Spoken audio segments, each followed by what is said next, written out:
पिछली बार जब मैं आपसे मिली थी तो हमने बहुत सारी बातें की थी कि खुद के बारे में बात कैसे करनी है।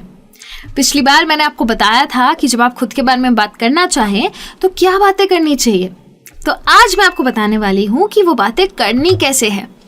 तो आज का टॉपिक है कि हम ये जो 4 शब्द हैं, दिस, दैट, दीज और दोज, जो बिल्कुल एक जैसे ही लगते हैं सुनने में, इनका चारों का यूज़ क्या है और ये क्यों एक दूसरे से अलग है, तो कब कौन सा वाला यूज़ करेंगे। ये 4 शब्द मैंने इसलिए लिए हैं क्योंकि ये इंग्लिश में बहुत ज़्यादा इम्पॉर्टेंट है। हर सेंटेंस में आपको ये 4 वर्ड्स तो दिख ही जाते हैं। इन 4 में से एक वर्ड तो आ ही जाता है सेंटेंसेस में, इसीलिए ये काफ़ी इम्पॉर्टेंट है। तो सबसे पहले तो ये जानते हैं कि ये है क्या और यही 4 क्यों। इन चारों का एक कलेक्टिव नाम है, उसे हम कहते हैं डिटरमाइनर्स या फिर डेमोन्स्ट्रेटिव्स। दोनों शब्दों का मतलब ये है कि इन 4 शब्दों का काम है दिखाना, किसी और को दिखाना कि मैं किस चीज़ की बात कर रही हूँ। ये काम है इन 4 शब्दों का। इनको 2 तरीके से यूज़ किया जाता है। या तो हम इन्हें प्रोनाउंस की तरह यूज़ कर सकते हैं, यानी कि ऐसे शब्द जो कि नामों की जगह ले सके। जैसे अगर मेरा नाम निधि है और मैं एक ही सेंटेंस में दोबारा रिपीट करना चाहती हूँ अपना नाम, Nidhi is beautiful, Nidhi lives in India, तो मैं बार बार निधि नहीं कहना चाहती, इसलिए मैं कहूँगी Nidhi is beautiful, she lives in India. तो ये जो शी आया जिसने निधि को रिप्लेस कर दिया, तो वो शी जो है वो प्रोनाउन है। तो ये दिस, दैट, दीज, दोज वो काम भी करते हैं, नाउन को रिप्लेस करने का काम भी करते हैं, और ये एडजेक्टिव्स का काम भी करते हैं। यानी कि अगर हम किसी चीज़ के बारे में बताना चाहें, उसे डिस्क्राइब करना चाहे, कोई क्वालिटी बताना चाहे, तो वो होते हैं एडजेक्टिव्स। तो ये दिस, दैट, दीज, दोज वो काम भी करते हैं। कैसे करते हैं वो भी बता देती हूँ। एडजेक्टिव्स में क्या होता है कि जब मैं किसी चीज़ पे पॉइंट करना चाहती हूँ, मैं बताना चाहती हूँ कि मैं इस वाली चीज़ की बात कर रही हूँ, तब मैं this, that, these, those use कर सकती हूँ। जैसे कि मैं कहूँ this is a great book. अगर मेरे आसपास कोई बॉटल पड़ी है तो मैं बोलूँगी this bottle is filled with water. कौन सी बॉटल? ये वाली बॉटल। कौन सी बुक? ये वाली बुक। तब यूज़ होता है दिस। प्रोनाउंस में कैसे यूज़ कर सकते हैं कि अगर सपोज़ मेरे आसपास कोई बुक पड़ी है और बहुत ही अच्छी है, या बुक नहीं, चलो फ्लावर ले लो, मेरे आसपास कोई फ्लावर है जो बहुत ही अच्छा है, बहुत ही सुंदर है, तो मैं बहुत एक्साइटेड हूँ और मैं आपको बुला रही हूँ, come and look at this. तो आप कहेंगे दिस क्या है? मैं तो फ्लावर की बात कर रही हूँ। तो फ्लावर बोलने के बदले मैंने बोला आके ये चीज़ को देखो। आप आएंगे तो आप देख लेंगे कि फ्लावर है। तो ये जो दिस था, इसने फ्लावर की जगह ले ली, इसीलिए वो हो गया प्रोनाउन। कैसे यूज़ करना है वो भी बता देती हूँ। सबसे पहले दिस से ही शुरू करते हैं। जैसे कि मैंने कहा कि जो आप किसी चीज़ पे पॉइंट करना चाहते हैं, जब आप बताना चाहते हैं कि आप इस पर्टिकुलर चीज़ की बात कर रहे हैं, तब आप यूज़ करते हैं दिस को। This dress is too expensive. बहुत महंगी है ये ड्रेस। कौन सी ड्रेस? ये शोरूम में लगी हुई है ना, ये वाली dress. This cup is broken. कौन सा कप? ये जो मेरे आगे पड़ा है ना, ये कप ब्रोकन है। तो मैंने आसपास वाली चीज़ को पॉइंट किया, कुछ ऐसा जो मेरे नज़दीक है, उसके बारे में बात करने के लिए मैंने दिस को यूज़ किया। सिर्फ ये एक काम नहीं है दिस का, और भी बहुत सारे यूजेस हैं। अगर आप टाइम के बारे में बात करना चाहते हैं, यानी कि अगर आप कहना चाहें कि मैं आज दोपहर आपके घर आऊँगी, I will come to your house this afternoon, तो ये बात होगी शायद सुबह में। सुबह से काफ़ी नज़दीक है दोपहर। पहली चीज़ जो अब आएगी नज़दीक में वो ये दोपहर आएगी। तो मैं कहूँगी I will come to your house this afternoon. वैसे ही मैं कह सकती हूँ by this time I will have eaten dinner tomorrow. यानी कि कभी कभी होता है ना कि हम इंडिया से अमेरिका जा रहे हैं और जो इंसान जा रहा है वो कहेगा अभी इंडिया के शाम के 5 बजे है, तो अमेरिका में तो सुबह 6 बजे होंगे। तो इस टाइम तक तो मैं उठ गया होऊंगा नींद में से। जब आप चाय पी रहे होंगे तब तो मैं नींद में से उठा होऊंगा। तो वैसे ही कहते हैं कि बाय दिस टाइम, ये वाला टाइम जो अभी है, I will have eaten dinner. वैसे ही दिन की बात भी कर सकते हैं। This Monday I will see you. कौन सा मंडे? ये वाला मंडे। अभी सैटरडे है, अब मंडे आएगा तो ये वाला जो मंडे आएगा उस पे मैं आपसे मिलूंगा या मिलूंगी। तो टाइम की बात तो इस तरीके से करते हैं दिस में। और एक तरीका होता है दिस को यूज करने का, जब आप डिग्री दिखाना चाहें। डिग्री का मतलब है कितना कम, कितना ज्यादा, कितना बड़ा, कितना छोटा। तो जैसे कि मैंने कहा the car was this close to me, तो उसका मतलब क्या है? हो सकता है मेरा एक्सीडेंट होते होते बचा और मैं कहना चाहती हूँ वो इतना पास थी मेरे, इतना पास, काफी ज्यादा पास थी। तो मैं कहूंगी the car was this close to me. I had never thought the problem would get this big, इतनी बड़ी हो जाएगी ये तो मैंने सोचा ही नहीं था। तो इसे कहते हैं the problem wouldn't get this big.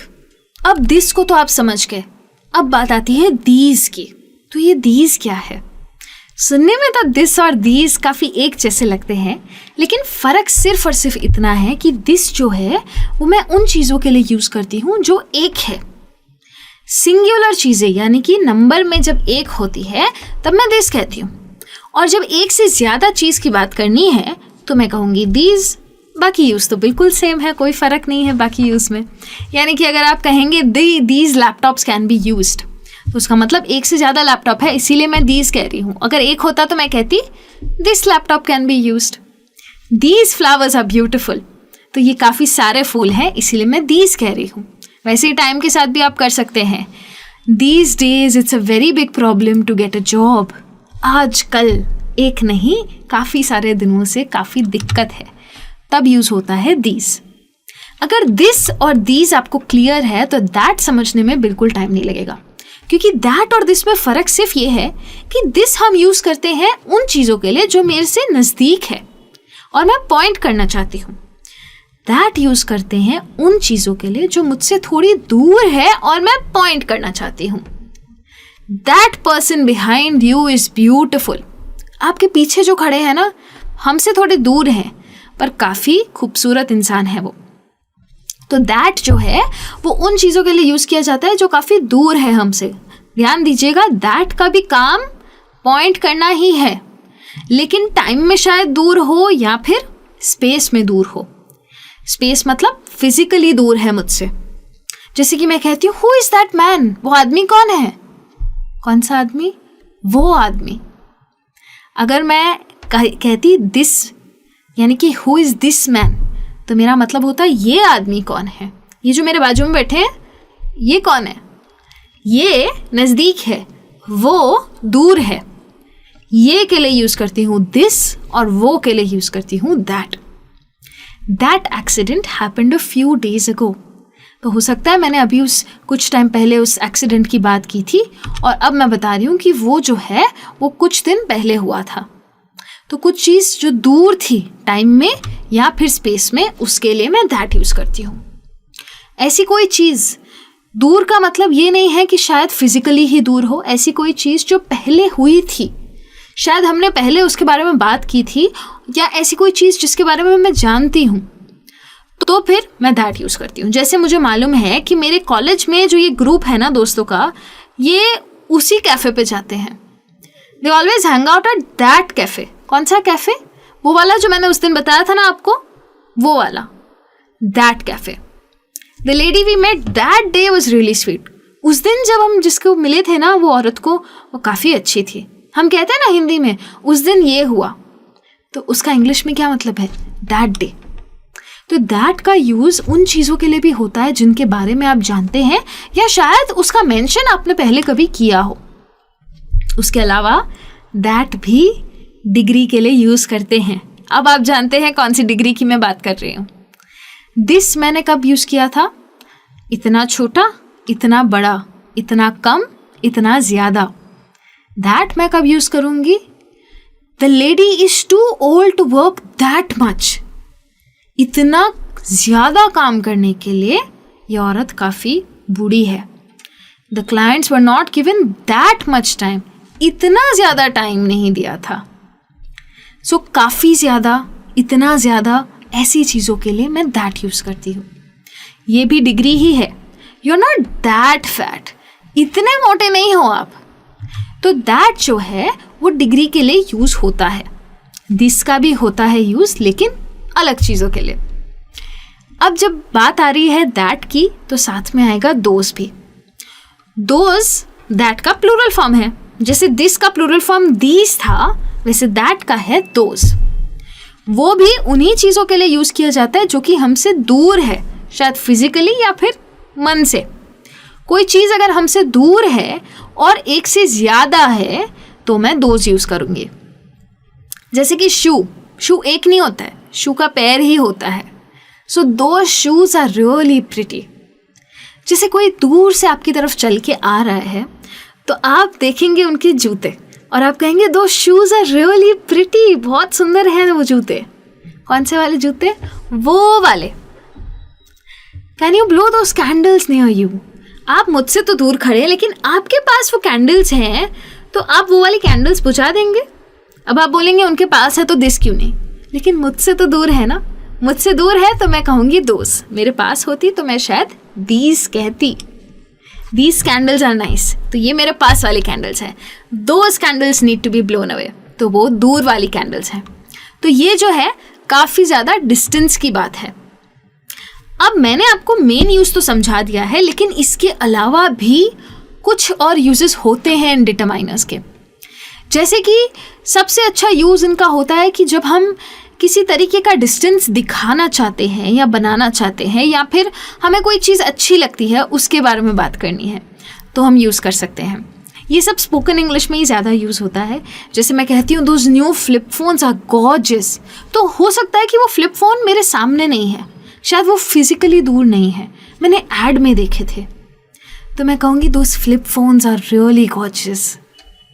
फिर अगर मैं कह रही हूँ these new age children are so intelligent, तो मैं एक बच्चे की बात नहीं कर रही, मैं काफ़ी सारे बच्चों की बात कर रही हूँ और इस पूरे जनरेशन की बच्चों की बात कर रही हूँ, कुछ जनरल में कह रही हूँ। तो कोई मेरे पास या दूर नहीं है, हो सकता है मैं जिस रूम में बात कर रही हूँ वहाँ पे कोई बच्चे भी ना हो, लेकिन ये आजकल के बच्चे काफ़ी तेज़ हैं ये कहने के लिए मैं कहूँगी these new age children are so intelligent. वैसे ही अगर मैं कहूँ मुझे तुम्हारा वो दोस्त पसंद नहीं है, तो मैं कहूँगी I don't like that friend of yours. I don't like that friend of yours. तो ये जो दैट है ना, ये ज़रूरी नहीं है कि मैं पॉइंट करने के लिए यूज़ कर रही हूँ, ये है एक डिस्टेंस क्रिएट करने के लिए। तुम्हारा जो वो वाला दोस्त है ना, मेरे से दूर नहीं है, वो मेरे पास भी नहीं है, मेरी आंखों के सामने नहीं है, पर मैं जिनसे बात कर रही हूँ वो जानती है कौन से दोस्त की मैं बात कर रही हूँ। तो वो जो दोस्त है ना तुम्हारा, वो मुझे पसंद नहीं है, तो मैं कहूँगी I don't like that friend of yours. फिर this new method of farming is too hard. तो ये मेथड ऑफ फार्मिंग जो है, ये फार्मिंग करने का नया तरीका है। ये दिख थोड़ी रहा है कि ये दिख थोड़ी ना रहा है कि मुझे मालूम पड़े कि ये नज़दीक है या दूर। ये तो बस एक तरीका है जिसके बारे में मुझे बताया गया है, और ये तरीका काफ़ी मुश्किल है। तो जब चीज़ें हमारे पास या दूर नहीं होती लेकिन फिर भी हम उनके लिए बात करना चाहते हैं, उनको रिफ़र करना चाहते हैं, तो हम ये डिटरमाइनर्स को यूज़ कर सकते हैं। उसके अलावा हम ये डिटरमाइनर्स कब यूज़ कर सकते हैं? ये यूज़ जो है ये सिर्फ और सिर्फ स्पोकन इंग्लिश का यूज़ है। यानी कि जब मैं बात करती हूँ तब मैं कहती हूँ you know that book store we went to once. मैंने अभी आपसे कहा कि मैं किसी चीज़ को रिफ़र कर सकती हूँ जो फिज़िकली नज़दीक या दूर ना हो। मैं उस बुक स्टोर की बात कर रही हूँ जिस पे हम एक बार गए थे। तुम्हें पता है हम एक बुक स्टोर गए थे पहले, मैं उस बुक स्टोर की बात कर रही हूँ, वो बंद हो गया, तो तब मैं दैट यूज़ कर सकती हूँ। You know that book store we went to once. वैसे ही अगर मैं दिस यूज़ करना चाहूँ तो मैं कह सकती हूँ this man came up to me and said do you need help. इसका मतलब क्या है हिंदी में? तो एक आदमी आया और उसने कहा कि आपको मदद की ज़रूरत है। तो जब मैं कहना चाहती हूँ तो एक आदमी आया, या फिर वो आदमी आया, या एक आदमी आया, तब मैं कह सकती हूँ this man came up to me. तो उसका मतलब ये नहीं है कि मैं उनकी तरफ पॉइंट कर रही हूँ, उसका मतलब ये है कि ये एक आदमी था, ये आया, मैंने जानती नहीं थी और इन्होंने पूछ लिया आपको मेरी मदद की ज़रूरत है। तो तभी भी हम दिस और दैट को यूज़ कर सकते हैं। ये सब कब यूज़ होता है? जब मैं आपसे कोई इंसिडेंट शेयर कर रही हूँ, शायद कोई स्टोरी बता रही हूँ, शायद कोई एक्सपीरियंस बता रही हूँ, तब मैं दिस और दैट का यूज़ कर सकती हूँ। तो आज के लिए तो आपने बहुत सारे यूजेस सीख लिए हैं, एंड आई होप कि दिस दैट दीज और दोस का जो डिफरेंस है वो आपको क्लियर हो गया है और आप इसको अब अपनी सेंटेंसेस में यूज करना शुरू कर सकते हैं। अगले क्लास में मैं आपसे मिलने वाली हूँ एक और टॉपिक के साथ। उस टॉपिक का नाम है डिस्क्राइबिंग थिंग्स, यानी कि ऐसी चीज़ें जो हम अपने आसपास देखते हैं उनके बारे में बात करनी हो, उनकी क्वालिटी समझानी हो तो कैसे समझाई जाए, उसके बारे में बात करूँगी। बहुत काम आएगा आपके कॉन्वर्जेशंस में ये टॉपिक, इसलिए जल्दी जल्दी जाओ और जल्दी जल्दी वापस आओ। मैं भी चलती हूँ। Thank you so much and bye bye.